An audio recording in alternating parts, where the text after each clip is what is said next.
I'm here in the Israeli coastal town of Ashkelon, about 5 miles from the Gaza border, where Islamic terrorists have been shooting rockets at Israeli towns and cities since the early morning hours. So far, more than 150 rockets have been launched at surrounding communities. That's sending Israelis running for shelter. Israel's Iron Dome intercepted about 60 of the rockets, but some have caused damage and a number of injuries were reported, but no deaths. Gaza terrorists unleashed those barrages of rockets early Tuesday after Israel killed a senior Islamic Jihad leader in a targeted strike overnight.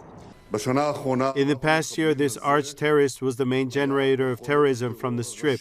He initiated, planned, and carried out many attacks. He fired hundreds of rockets at communities in the Gaza periphery, whose suffering we haven't ignored. He was in the midst of plotting additional attacks these very days. He was a ticking bomb. Israel responded to the rocket attacks by launching further airstrikes on terror targets in Gaza. The IDF said Islamic Jihad Abu al-Attah was responsible for launching rockets at Israel, sending killer drones and sniper attacks against Israeli soldiers.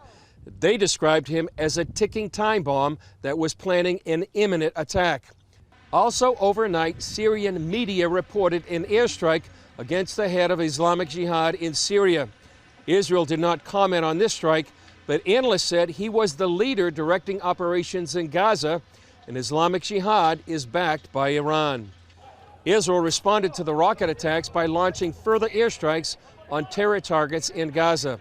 Israeli Prime Minister Benjamin Netanyahu said the Security Cabinet had voted unanimously days ago to carry out the operation in Gaza. It was planned to inflict minimum damage on the civilians in Gaza and was intended to save Israeli lives. He said Israel would do all it needs to do to defend itself. The latest round of violence comes as Israeli politicians are struggling to form a new government after 2 elections.